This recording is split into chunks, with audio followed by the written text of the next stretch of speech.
अंबेडकर के परिवार और अगली 03 पीढ़ियों के बारे में क्या कर रहे हैं वो। नेहरू गांधी परिवार के बारे में तो हम लोग आमतौर पर काफ़ी जानते हैं, लेकिन क्या भारतीय राजनीति को अपने तरीके से खासा प्रभावित करने वाले बाबा साहेब भीमराव अंबेडकर के परिवार या उनकी अगली पीढ़ियों के बारे में जानते हैं कि वो क्या थे और क्या कर रहे हैं? राजनीति में उनका कितना दखल रहा? भारतीय राजनीति में गहरा असर डालने वाले और भारतीय संविधान के निर्माता डॉक्टर भीमराव रामजी अंबेडकर की चौथी पीढ़ी अब लोगों के बीच है। उसमें कुछ एक्टिविस्ट हैं तो कुछ दलित आंदोलन को मजबूत करने में लगे हैं। अंबेडकर नाम यूं भी इस देश में उतना ही जाना पहचाना है जितना कि गांधी या नेहरू। आइए जानते हैं कि अंबेडकर का परिवार कितना बड़ा था, उनके बाद इस परिवार का क्या हुआ, परिवार के लोगों ने क्या किया। भारतीय राजनीति में गहरा असर डालने वाले और भारतीय संविधान के निर्माता डॉक्टर भीमराव रामजी अंबेडकर की चौथी पीढ़ी अब लोगों के बीच है। उसमें कुछ एक्टिविस्ट हैं तो कुछ दलित आंदोलन को मजबूत करने में लगे हैं। अंबेडकर नाम यूं भी इस देश में उतना ही जाना पहचाना है जितना कि गांधी या नेहरू। आइए जानते हैं कि अंबेडकर का परिवार कितना बड़ा था, उनके बाद इस परिवार का क्या हुआ, परिवार के लोगों ने क्या किया। डॉक्टर अंबेडकर अपनी पहली पत्नी रमाबाई और बड़े बेटे यशवंत सबसे बाएं के साथ हैं, जबकि सबसे दाएं हैं उनके बड़े भाई आनंद की पत्नी। अंबेडकर की 5 संतानें हुई, लेकिन यशवंत को छोड़कर अन्य 4 का निधन बचपन में ही हो गया। उनकी शादी रमाबाई के साथ तब हुई थी जबकि उनकी उम्र 15 साल थी। तब रमा 09 साल की थी। 37 साल की उम्र में रमा का निधन हो गया। हालांकि वो लंबे समय तक बीमार रहीं। अंबेडकर की तरक्की और उच्च शिक्षा में उनका योगदान और समर्पण खासा ज्यादा था। डॉक्टर अंबेडकर अपनी पहली पत्नी रमाबाई और बड़े बेटे यशवंत सबसे बाएं के साथ हैं, जबकि सबसे दाएं हैं उनके बड़े भाई आनंद की पत्नी। अंबेडकर की 5 संतानें हुई, लेकिन यशवंत को छोड़कर अन्य 4 का निधन बचपन में ही हो गया। उनकी शादी रमाबाई के साथ तब हुई थी जबकि उनकी उम्र 15 साल थी। तब रमा 09 साल की थी। 37 साल की उम्र में रमा का निधन हो गया। हालांकि वो लंबे समय तक बीमार रहीं। अंबेडकर की तरक्की और उच्च शिक्षा में उनका योगदान और समर्पण खासा ज्यादा था। उनके बलिदान और परिवार के प्रति समर्पण का आभार डॉक्टर अंबेडकर ने अपनी एक किताब था आजाद पाकिस्तान के जरिए जाहिर भी किया। 1941 में प्रकाशित ये किताब उन्होंने अपनी पहली पत्नी रमाबाई को समर्पित की।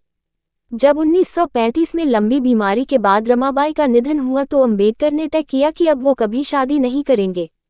उनके बलिदान और परिवार के प्रति समर्पण का आभार डॉक्टर अंबेडकर ने अपनी एक किताब था आजाद पाकिस्तान के जरिए जाहिर भी किया।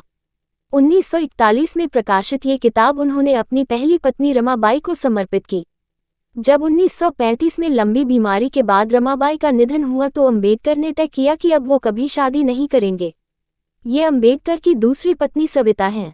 40 के दशक में जब अंबेडकर की तबीयत खासी खराब रहने लगी थी और उनका डायबिटीज कंट्रोल से बाहर होने के साथ शरीर को प्रभावित कर रहा था, तब मुंबई में एक डॉक्टर के तौर पर उन्होंने अंबेडकर को ठीक कर दिया। वो ब्राह्मण परिवार से थीं। उनसे अंबेडकर ने दूसरी शादी की। हालांकि इस शादी का अंबेडकर के परिवार में विरोध भी हुआ। सविता ने उनकी शादी 1948 में हुई। ये अंबेडकर की दूसरी पत्नी सविता हैं। 40 के दशक में जब अंबेडकर की तबीयत खासी खराब रहने लगी थी और उनका डायबिटीज कंट्रोल से बाहर होने के साथ शरीर को प्रभावित कर रहा था, तब मुंबई में एक डॉक्टर के तौर पर उन्होंने अंबेडकर को ठीक कर दिया। वो ब्राह्मण परिवार से थीं। उनसे अंबेडकर ने दूसरी शादी की। हालांकि इस शादी का अंबेडकर के परिवार में विरोध भी हुआ। सविता ने उनकी शादी 1948 में हुई। सविता के बारे में बाद अंबेडकर ने एक किताब की भूमिका में बाद में लिखा कि उनके इलाज से उनका जीवन 08-10 साल बढ़ गया। सविता का निधन मुंबई में 2003 में हुआ। अपने बाद के बरसों में वो अंबेडकर द्वारा स्थापित party Republican party of India में सक्रिय भी हुई। सविता के बारे में बाद अंबेडकर ने एक किताब की भूमिका में बाद में लिखा कि उनके इलाज से उनका जीवन 08-10 साल बढ़ गया। सविता का निधन मुंबई में 2003 में हुआ। अपने बाद के बरसों में वो अंबेडकर द्वारा स्थापित party Republican party of India में सक्रिय भी हुई। ये यशवंत अंबेडकर हैं। 05 भाई बहनों में अकेले वही जिंदा रह पाए। बाकी सभी का निधन बचपन में ही हो गया। वो पिता के रास्ते पर चलते रहे। लंबे समय अम्बेडकरवादी बुद्धिस्ट आंदोलन को भी उन्होंने मजबूत किया। वो बुद्धिस्ट सोसाइटी ऑफ इंडिया के प्रेसिडेंट बने। यशवंत एक अखबार निकालते थे जिसमें वो चीफ एडिटर थे। उन्होंने 2 किताबें भी लिखीं। बाद में महाराष्ट्र विधान परिषद में वो सदस्य भी बने। वो भी राजनीति में सक्रिय हुए। उनका असर इस बात से पता चलता है कि जब 1977 में उनका निधन हुआ तो उनकी शवयात्रा में 10 लाख लोगों की भीड़ शामिल हुई। उनके 4 बच्चे थे, 3 बेटे और 1 बेटी। ये यशवंत अम्बेडकर हैं। 05 भाई बहनों में अकेले वही जिंदा रह पाए। बाकी सभी का निधन बचपन में ही हो गया। वो पिता के रास्ते पर चलते रहे। लंबे समय अम्बेडकरवादी बुद्धिस्ट आंदोलन को भी उन्होंने मजबूत किया। वो बुद्धिस्ट सोसाइटी ऑफ इंडिया के प्रेसिडेंट बने। यशवंत एक अखबार निकालते थे जिसमें वो चीफ एडिटर थे। उन्होंने 2 किताबें भी लिखीं। बाद में महाराष्ट्र विधान परिषद में वो सदस्य भी बने। वो भी राजनीति में सक्रिय हुए। उनका असर इस बात से पता चलता है कि जब 1977 में उनका निधन हुआ तो उनकी शवयात्रा में 10 लाख लोगों की भीड़ शामिल हुई। उनके 4 बच्चे थे, 3 बेटे और 1 बेटी। प्रकाश अम्बेडकर इस परिवार में बाबा साहेब के बाद तीसरी पीढ़ी से हैं। वो यशवंत के सबसे बड़े बेटे हैं। महाराष्ट्र की राजनीति में उनका खासा असर रहा है। दलितों के आंदोलनों से वो जुड़े रहे हैं। वह लोकप्रिय भी हैं। सामाजिक कार्यकर्ता के तौर पर भी उनकी पहचान रही है। वह भारत बहुजन महासंघ के संस्थापक एवं राष्ट्रीय अध्यक्ष हैं। उन्होंने 2018 में वंचित बहुजन आघाड़ी की स्थापना की। वह 2 बार लोकसभा में चुनकर पहुंच चुके हैं और 1 बार राज्यसभा में रहे हैं। प्रकाश भी कई किताबें लिख चुके हैं। प्रकाश अम्बेडकर इस परिवार में बाबा साहेब के बाद तीसरी पीढ़ी से हैं। वो यशवंत के सबसे बड़े बेटे हैं। महाराष्ट्र की राजनीति में उनका खासा असर रहा है। दलितों के आंदोलनों से वो जुड़े रहे हैं। वह लोकप्रिय भी हैं। सामाजिक कार्यकर्ता के तौर पर भी उनकी पहचान रही है। वह भारत बहुजन महासंघ के संस्थापक एवं राष्ट्रीय अध्यक्ष हैं। उन्होंने 2018 में वंचित बहुजन आघाड़ी की स्थापना की। वह 2 बार लोकसभा में चुनकर पहुंच चुके हैं और 1 बार राज्यसभा में रहे हैं। प्रकाश भी कई किताबें लिख चुके हैं। ये आनंदराज अम्बेडकर हैं। वो डॉक्टर अम्बेडकर के दूसरे पोते हैं। उन्होंने इंजीनियरिंग की लेकिन राजनीति में सक्रिय हैं। उन्होंने रिपब्लिकन सेना का गठन किया। वो उसके नेता हैं। आनंदराज के 2 बेटे साहिल और अमन हैं।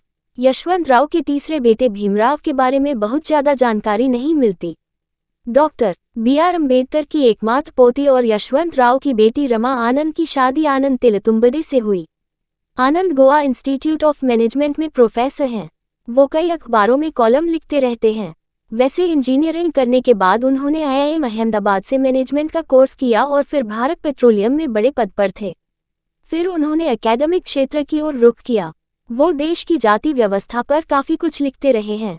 उनकी बेटियां प्राची और रश्मि हैं। वो दोनों भी दलितों और वंचितों के लिए लिखती रहती हैं।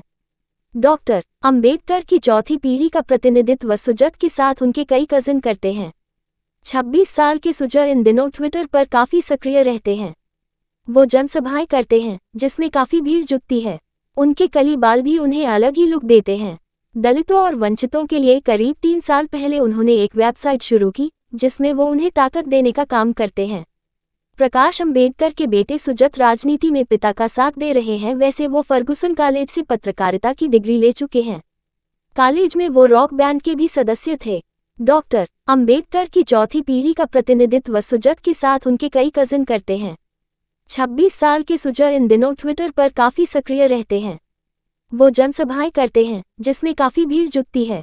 उनके कली बाल भी उन्हें अलग ही लुक देते हैं। दलितों और वंचितों के लिए करीब 3 साल पहले उन्होंने एक वेबसाइट शुरू की जिसमें वो उन्हें ताकत देने का काम करते हैं। प्रकाश अम्बेडकर के बेटे सुजत राजनीति में पिता का साथ दे रहे हैं। वैसे वो फर्गुसन कॉलेज से पत्रकारिता की डिग्री ले चुके हैं। कॉलेज में वो रॉक बैंड के भी सदस्य थे।